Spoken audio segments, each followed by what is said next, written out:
Hello students, welcome to constant exam GK. इस वीडियो में मैं ज्योग्राफी का नया टॉपिक लेकर आ गया हूँ, माउंटेन्स, प्लेट्यू और प्लेन्स। अगर आप VCGL SSC CGL की तैयारी कर रहे हैं तो ये वीडियो आपके लिए है और वीडियो को एंड तक ज़रूर देखिएगा। हर एक क्वेश्चन काफ़ी सेलेक्टिव मोस्ट इम्पॉर्टेंट है और सभी क्वेश्चंस के साथ आपको फैक्ट्स भी दिए जाएंगे, जिससे कि आपका पूरा कॉन्सेप्ट क्लियर होगा और साथ ही आपको फ्री PDF प्रैक्टिस के लिए भी दिया जाएगा, जो कि आपको वीडियो के डिस्क्रिप्शन में टेलीग्राम चैनल का लिंक मिल जाएगा और टेलीग्राम चैनल पर आप जाकर PDF डाउनलोड कर सकते हैं। तो चलिए बिना टाइम वेस्ट किए वीडियो करते हैं स्टार्ट। पहला क्वेश्चन है, पश्चिमी घाट को जैव विविधता हॉटस्पॉट क्यों कहा जाता है? राइट आंसर ऑप्शन 3, यहाँ असाधारण जैव विविधता और स्थानिकता है। देखिए, मैंने वीडियो को बाइलिंगुअल तरीके से कवर किया है, तो अगर आप किसी भी स्टेट से हैं और आप किसी भी मीडियम से तैयारी कर रहे हैं तो SSC CGL में हिंदी और इंग्लिश ही पेपर आते हैं और इस वीडियो को देखने के बाद आपका कॉन्सेप्ट तो क्लियर होगा ही, साथ ही आप जिस भी मीडियम से तैयारी कर रहे हैं वो भी आप पूरे देश भर से कोई भी तैयारी कर सकता है। और मैंने हर एक क्वेश्चन के साथ फैक्ट्स भी दिए हैं, तो अगर आप फैक्ट्स कवर नहीं करेंगे तो आपको कॉन्सेप्ट क्लियर नहीं होगा। तो कॉपी और पेन लेकर बैठ जाइएगा और हर एक क्वेश्चन का जो भी फैक्ट्स आपको दिया जाएगा हिंदी और इंग्लिश में दिया जाएगा, तो आप उनको नोट्स बनाते हुए चलिएगा और आप उनको भी ज़रूर कवर करते हुए चलिएगा। देखिए, आपके सामने फैक्ट्स रख रहा हूँ।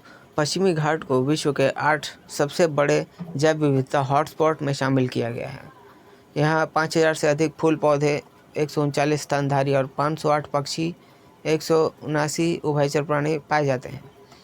लगभग 30% पौधे जानवरों की प्रजातियाँ यहाँ पाई जाती हैं और 325 से भी अधिक वैश्विक स्तर पर संकटग्रस्त प्रजातियाँ, जिसमें 229 पौधे, 31 स्तनधारी, 15 पक्षी और 43 उभयचर, 5 सरीसृप और 1 मछली शामिल है।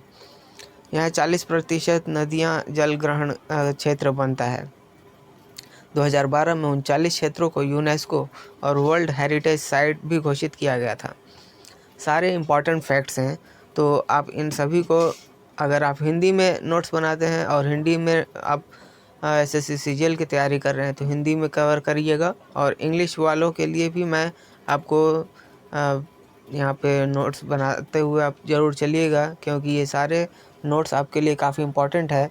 और आपको जब मैं मॉक टेस्ट करवाऊँगा और प्रैक्टिस सेट्स करवाऊँगा तो इन्हीं सारे क्वेश्चंस और इन्हीं सारे फैक्ट्स के थ्रू आपको उन सारे क्वेश्चंस को कवर करवाऊँगा, जिससे कि आपका पूरा कॉन्सेप्ट भी क्लियर होगा और आप किसी भी तरह से हर एक एंगल से आप SSC CGL के लिए तैयार हो जाएंगे। तो वीडियो को एंड तक ज़रूर देखिएगा और वीडियो को पॉज करके इन सारे फैक्ट्स को भी कॉपी पेन लेकर कवर करते हुए चलिएगा। नेक्स्ट क्वेश्चन है, अगला क्वेश्चन, पश्चिमी घाट में कौन सी प्रमुख संकटग्रस्त प्रजातियां पाई जाती हैं? तो option B, Bengal tiger, Nilgiri तरह के और सिरपूंछ मकाक, ऑप्शन बी। और आपके सामने फैक्ट्स भी कुछ हैं, तो इनको भी ज़रूर देखिएगा और इनका नोट बनाइएगा। यहाँ 31 ऐसे स्तनधारी, 15 पक्षी, 43 उभयचर, 5 सरीसृप और 1 मछली, मैंने आपको फर्स्ट वाले जितने भी फैक्ट्स थे उनको उसमें भी कवर किया है। पश्चिमी घाट में ये 508 पक्षी हैं, 120 स्तनधारी हैं, 156 सरीसृप, 121 उभयचर और 218 मछली प्रजातियाँ यहाँ पाई गई हैं। इन प्रजातियों के संरक्षण के लिए कई राष्ट्रीय उद्यान और अभयारण्य भी स्थापित किए गए हैं। ये रहा इसका इंग्लिश में फैक्ट्स। वीडियो को पॉज करके इन सारे फैक्ट्स को ज़रूर कवर करिएगा अगर आप इंग्लिश में तैयारी कर रहे हैं। नेक्स्ट क्वेश्चन है, निम्नलिखित में से कौन सी नदी पश्चिमी घाट से उत्पन्न नहीं होती है? Option D, Mahanadi. पश्चिमी घाट के 4 प्रमुख जल विभागों में से एक है, जहाँ से कई महत्वपूर्ण नदियाँ निकलती हैं। गोदावरी, कावेरी, तुंगभद्रा और थमीरा परानी जैसी नदियाँ उद्गम स्थल इसमें पश्चिमी घाट में शामिल हैं। और महानदी पश्चिमी घाट से नहीं बल्कि छत्तीसगढ़ के सिहवा पहाड़ियों से निकलती है। ये नदियाँ कृषि, जल विद्युत और पेयजल के लिए अत्यंत महत्वपूर्ण हैं और जिन्हें पेनिनल रिवर्स भी कहा जाता है क्योंकि ये वर्ष भर नदियाँ प्रवाह करती हैं और पश्चिमी घाट की नदियाँ हैं। महानदी का बेसिन ओडिशा और छत्तीसगढ़ में फैला है, न कि पश्चिमी घाट में। इन सारे फैक्ट्स आपके लिए काफ़ी इम्पोर्टेंट हैं, इनको ज़रूर कवर करते हुए चलिएगा और नोट्स बनाते हुए चलिएगा। पश्चिमी घाट और पूर्वी घाट का मिलन स्थल कौन सा है? Right answer option C, Nilgiri hills. इसके फैक्ट्स देख लेते हैं। नीलगिरी का अर्थ है नीले पर्वत, जो यहाँ के यूकलिप्टस वनों के कारण होता है और इन क्षेत्रों में डोडा बेटा 2637 मीटर दक्षिण भारत की सबसे ऊंची चोटी है और यूनेस्को की मैन ऑफ द बायोस्फीयर सूची में नीलगिरी बायोस्फीयर रिजर्व शामिल है। यहाँ की मुख्य नदियाँ भवानी, मोयार और काबिनी। ये जितने भी मैं आपको फैक्ट्स करवा रहा हूँ, ये इतने इम्पॉर्टेंट फैक्ट्स हैं और इतने अच्छे से रिसर्च किया गया है कि SSC में अगर आप पूरा इस टॉपिक को कवर कर लेते हैं, वीडियो को एंड तक देख लेते हैं और नोट्स बना लेते हैं, तो आप इसके थ्रू पूरा टॉपिक कवर कर सकते हैं। इसलिए मैं आपको बार बार बोल रहा हूँ, वीडियो को एंड तक देखिएगा और नोट्स बनाते हुए चलिएगा। नेक्स्ट क्वेश्चन, हिमालय की प्रमुख श्रेणियाँ कौन सी हैं? Right answer option A, Shivalik, Madhya Himalaya, Himadri. Option A is the right answer. Himalaya की प्रमुख 3 नदियाँ हैं और ये पर्वत श्रृंखला 900 से 1100 मीटर ऊंची है। इसमें ढीली मिट्टी भी होती है। हिमाद्री और ग्रेटर हिमालय में विश्व की सबसे ऊंची चोटियाँ जैसे एवरेस्ट, कंचनजंगा स्थित है। हिमालय में नदियाँ, ग्लेशियर और पर्वतीय वन पाए जाते हैं। हिमालय की पर्वत श्रृंखलाएँ भारत की सीमा निर्धारण करते हैं और यहाँ के तापमान ऊंचाई के साथ घटता रहता है। हिमालय की संरचना में चूना पत्थर, ग्रेनाइट, शेल आदि चट्टानें शामिल हैं। अगला क्वेश्चन, काराकोरम पर्वत श्रृंखला की विशेषता क्या है? ऑप्शन बी, विश्व की दूसरी सबसे ऊंची चोटी K2 यहाँ है। Option B is the right answer. Karakoram पर्वत श्रृंखला उत्तर पश्चिमी दिशा में फैला हुआ है और इसका K2 पीक जो है उसकी ऊंचाई 8611 मीटर है। K2 विश्व की दूसरी सबसे ऊंची चोटी है एवरेस्ट के बाद। जलवायु अत्यंत ठंडी और कठोर है यहाँ। काराकोरम पर्वत श्रृंखलाओं में कई नदियाँ जैसे सिंधु निकलती है और क्षेत्र भूगर्भीय दृष्टि से सक्रिय है। यहाँ के ग्लेशियरों का पानी सिंधु नदी को जल प्रदान करता है। सारे फैक्ट्स इंपॉर्टेंट हैं, आप ज़रूर कॉपी पेन लेकर बैठिएगा और नोट्स बनाते हुए भी चलिएगा। अगला क्वेश्चन, पूर्वी पहाड़ियों में पटेगा, नागा और मिजो पहाड़ियाँ किस क्षेत्र में स्थित हैं? ऑप्शन बी, पूर्वोत्तर भारत। पटेगा, नागा और मिजो पहाड़ियाँ भारत के पूर्वोत्तर क्षेत्र में फैली हुई हैं। ये क्षेत्र जैव विविधता से भरपूर है और कई स्थानिक जातियाँ रहती हैं।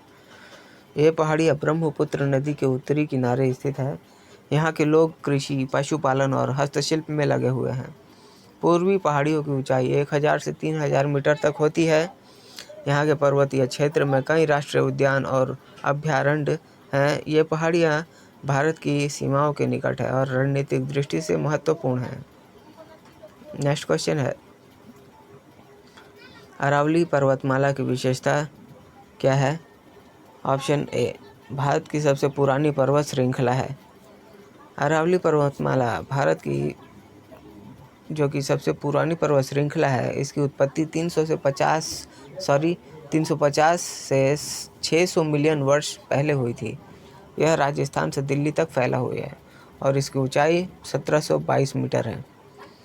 यह क्षेत्र राजस्थान के रेगिस्तानी इलाकों को मैदानों में अलग करता है और अरावली की जलवायु शुष्क और अर्ध शुष्क है। यहाँ की वनस्पति झाड़ीदार और सूखी होती है। अगला क्वेश्चन, दक्कन का पठार मिट्टी किस प्रकार की होती है? ऑप्शन बी, काली मिट्टी, रेगुर मिट्टी कहलाती है। Option B is the right answer. Deccan पठार की मिट्टी काली होती है और यह मिट्टी जलवायु लावा के ठंडा होने से बनी है। काली मिट्टी पानी को अच्छी तरह रोकती है और कपास की खेती के लिए उपयुक्त होती है। दक्कन पठार में कपास, गन्ना, तिलहन, दलहन की खेती होती है। यह मिट्टी भारत के कई हिस्सों में कृषि के लिए महत्वपूर्ण है। दक्कन पठार की मिट्टी उपजाऊ सिंचाई पर निर्भर करती है।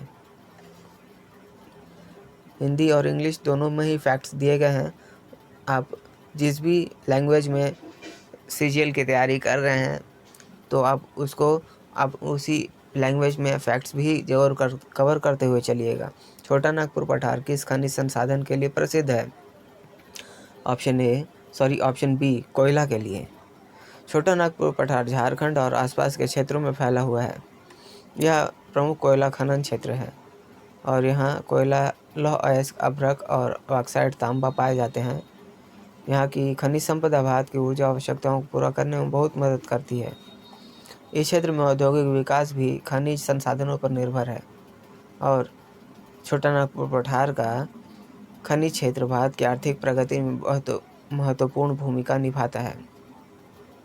नेक्स्ट क्वेश्चन है, मालवा पठार किस नदी के उत्तर में स्थित है? ऑप्शन ए नर्मदा नदी। मालवा पठार मध्य प्रदेश के पश्चिमी भाग में स्थित है। यह नर्मदा नदी के उत्तर में फैला हुआ पठार है। यहाँ मिट्टी उपजाऊ और कृषि के लिए उपयुक्त है। मालवा क्षेत्र में गेहूँ, चना, तिलहन और मसालों की खेती होती है। मालवा पठार के दक्षिण में विंध्य और सतपुड़ा पर्वतमालाएं स्थित हैं और यहाँ की जलवायु समशीतोष्ण है। मालवा का ऐतिहासिक और सांस्कृतिक महत्व भी है। आर्थिक विकास में भी योगदान देता है। गंगा यमुना दोआब किस प्रकार का क्षेत्र है? ऑप्शन बी मैदानी। यहाँ इसके कुछ फैक्ट्स हैं। तो ये जो कि गंगा यमुना दोआब भारत के उत्तर प्रदेश और हरियाणा के बीच स्थित एक जो मैदान है, यह दोआब का अर्थ बता दूं, दो नदियों के बीच का क्षेत्र को दोआब कहते हैं और यहाँ मिट्टी जलोढ़ और अत्यंत उपजाऊ होती है।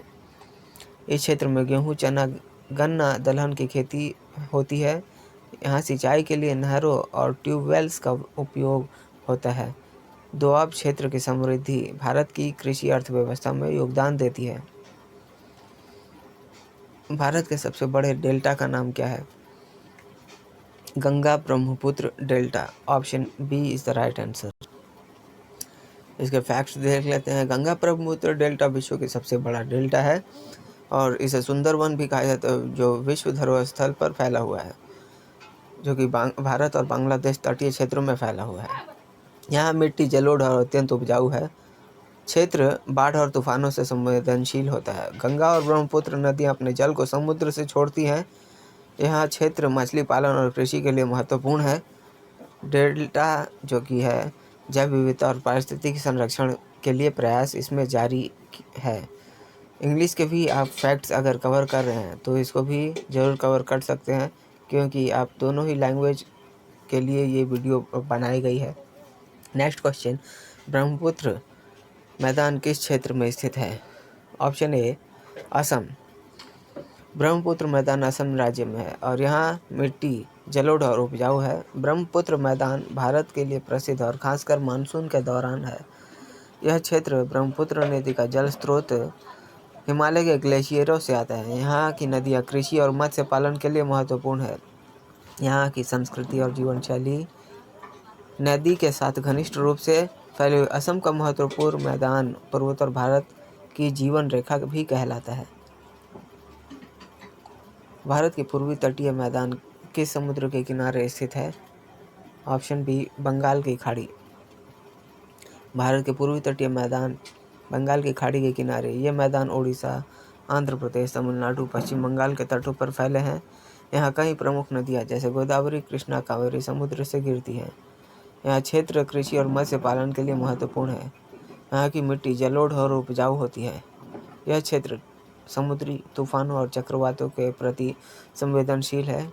यहाँ की जैव विविधता में समुद्री और तटीय प्रजातियाँ शामिल हैं। भारत के पश्चिमी तटीय मैदान की सबसे बड़ी विशेषता क्या है? ऑप्शन बी संकीर्ण और खड़ी ढलान, नैरो एंड स्टीप स्लोप। यहाँ और इसके फैक्ट्स जो हैं आपके सामने हैं। ये पश्चिमी तटीय मैदान की चौड़ाई 50 से 130 किलोमीटर का बीच होता है। इस क्षेत्र में कई ऐसे बंदरगाह हैं जैसे मुंबई, कोच्चि, मंगलुरु, और यहाँ की जलवायु उष्णकटिबंधीय है। पश्चिमी तटीय मैदान में कोंकण और मलाबार तट प्रमुख हैं। पश्चिमी तटीय मैदान में कई पर्यटन स्थल भी हैं। यहाँ की मिट्टी रेतीली और जलोढ़ होती है।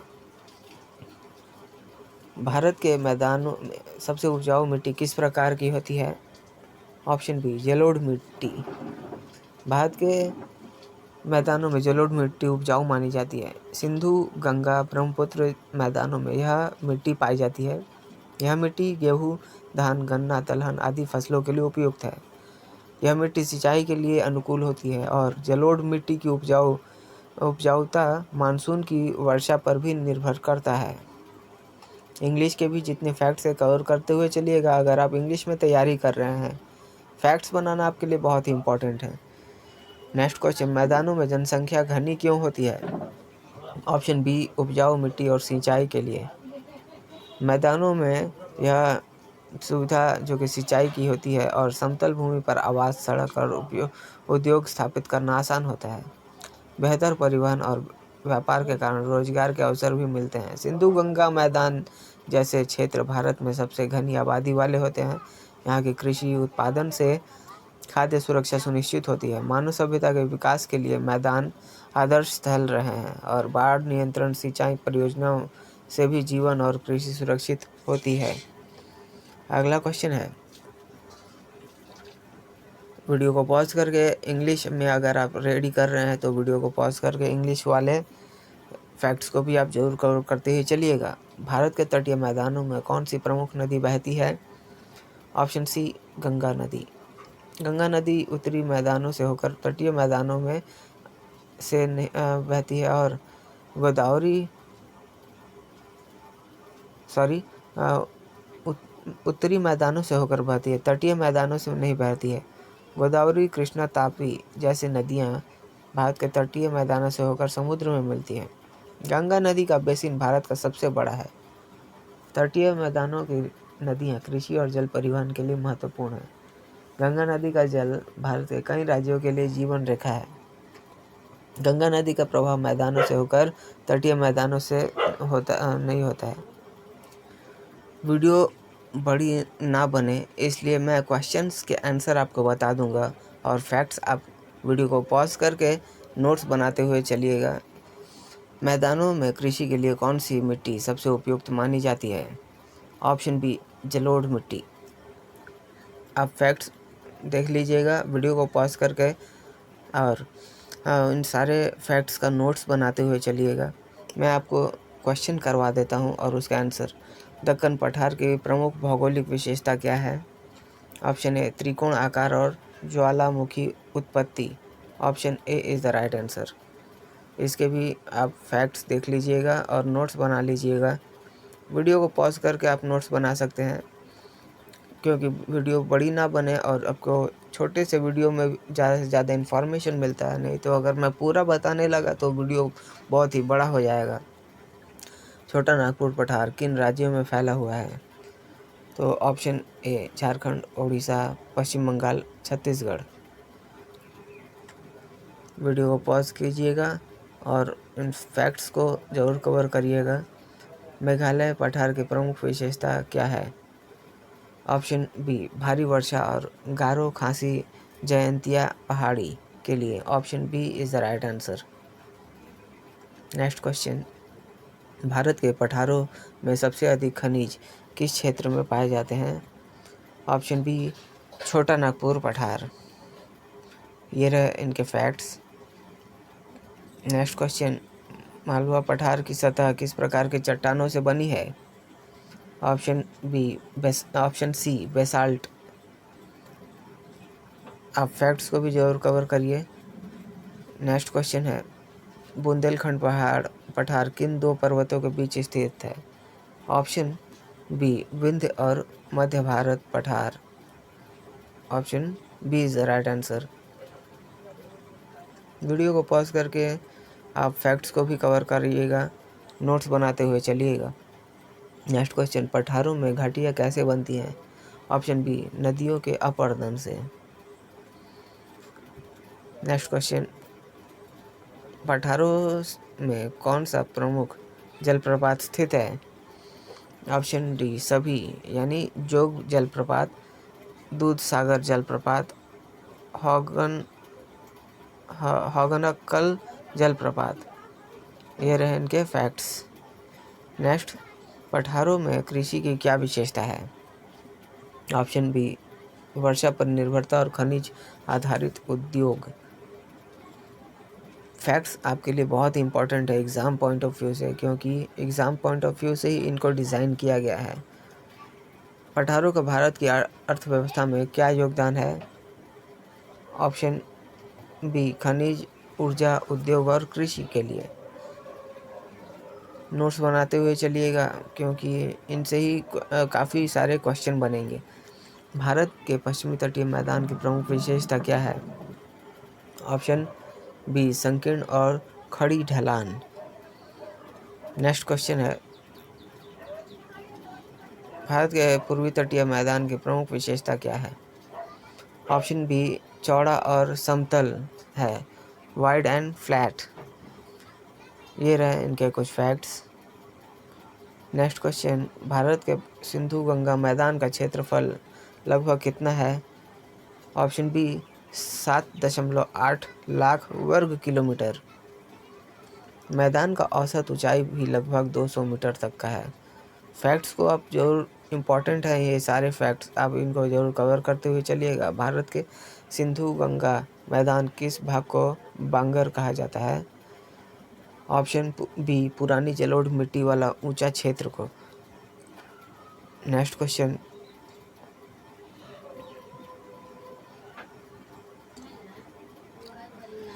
भारत के सिंधु गंगा मैदान में खादर का क्या अर्थ है?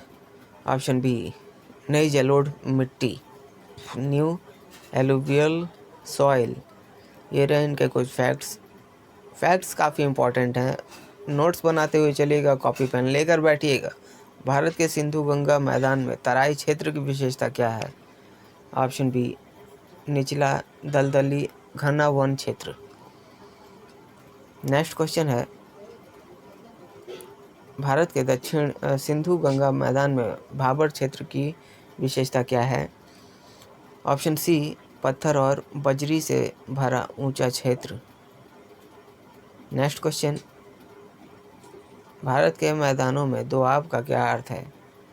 देखिए, कुछ क्वेश्चंस जो हैं वो आपको रिपीटेड भी मिल सकते हैं, तो आप उन सभी जो भी रिपीटेड क्वेश्चंस हैं उनको आप एज ए प्रैक्टिस क्वेश्चन भी लीजिएगा। लेकिन आप जितने भी फैक्ट्स देख रहे हैं इनका फैक्ट्स ज़रूर आप बनाते हुए चलिएगा, क्योंकि ये फैक्ट्स हैं जो कि आपको काफ़ी इम्पोर्टेंट और कॉन्सेप्ट क्लियर सारे फैक्ट्स हैं, तो आप वीडियो को अंत तक भी ज़रूर देखिएगा। नेक्स्ट क्वेश्चन, भारत के मैदानों में चोस किस प्रकार का क्षेत्र है? ऑप्शन सी, नदी के कटाव से बने नाले होते हैं चोस। चोस क्षेत्र शिवालिक क्षेत्रों के नीचे स्थित कटाव से बने नाले और गड्ढे होते हैं। नेक्स्ट क्वेश्चन,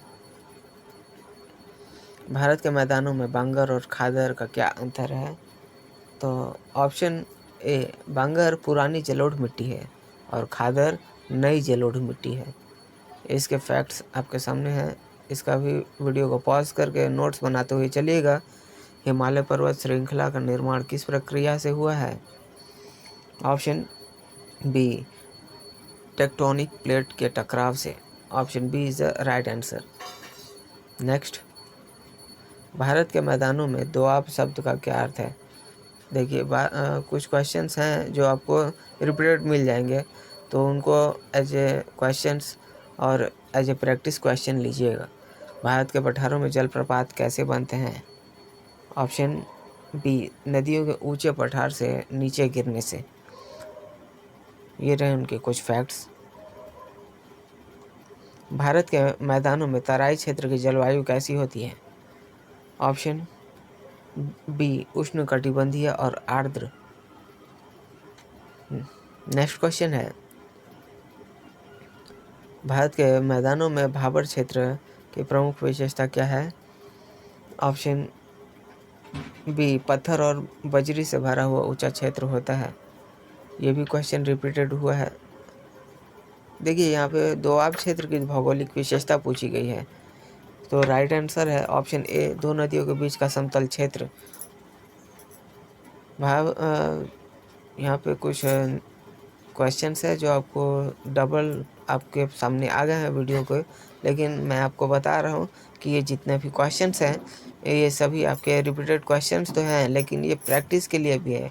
आप वीडियो को पॉज करके इनका खुद से करने की कोशिश करिए और इन सारे क्वेश्चंस और उनके जो फैक्ट्स दिखा रहे हैं उन सभी का नोट्स बनाते हुए चलिए, ताकि आप पूरे वीडियो का और इस टॉपिक का कॉन्सेप्ट आपका क्लियर हो जाए। भारत के तटीय मैदानों में कौन सा क्षेत्र बंगाल की खाड़ी के किनारे स्थित है? तो राइट आंसर होगा ऑप्शन बी, पूर्वी तटीय मैदान। और इनके फैक्ट्स भी आप देख लीजिएगा, काफ़ी इम्पॉर्टेंट हैं। सो स्टूडेंट्स, ये थे आज के हमारे इम्पॉर्टेंट जितने भी क्वेश्चंस थे इस टॉपिक से रिलेटेड, उन सभी को मैंने वीडियो में कवर किया है। हमारी टीम ने काफ़ी ज़्यादा रिसर्च और एनालिसिस करके ये जितने भी फैक्ट्स हैं उसको लाया है आपके लिए, ताकि आप किसी भी एंगल से क्वेश्चन आ जाए एग्ज़ाम में आप छोड़ कर नहीं आएंगे। और आपको जितने भी फैक्ट्स मिले हैं इनका नोट्स आप ज़रूर बना लीजिएगा, क्योंकि इन्हीं फैक्ट्स को आप अगर कवर करेंगे तो आपका पूरा कॉन्सेप्ट भी क्लियर होगा। और आपने अगर हमारे पिछले वीडियोज़ को नहीं देखा है तो आप हमारे चैनल पर जाकर प्लेलिस्ट बनाई हुई है एसएससी सीजीएल के लिए, तो उनको आप ज़रूर कवर करते हुए चलिएगा, क्योंकि जितने भी वीडियोज़ हैं और उसमें कंटेंट है ये आपके लिए काफ़ी इम्पोर्टेंट है। अगर आप तैयारी कर लेते हैं तो आपको कहीं और वीडियो के देखने की ज़रूरत नहीं पड़ेगी और आपका पूरा कॉन्सेप्ट तो क्लियर होगा ही, साथ में जनरल अवेयरनेस की पूरी आपका डाउट भी क्लियर हो जाएगा। और जनरल अवेयरनेस में 50 मार्क्स के क्वेश्चंस आएंगे आपके सामने, तो आप 40 प्लस तो ज़रूर करिएगा ही, ये मेरी गारंटी है। तो चलिए मिलते हैं नेक्स्ट वीडियो में, तब तक के लिए कीप वॉचिंग, कीप प्रिपेयरिंग। और अगर आपने हमारे चैनल पर नए हैं तो चैनल को भी ज़रूर सब्सक्राइब कर लीजिएगा, क्योंकि इस तरह के वैल्यूएबल वीडियोज़ मैं आपके लिए हमेशा बनाते रहता हूँ।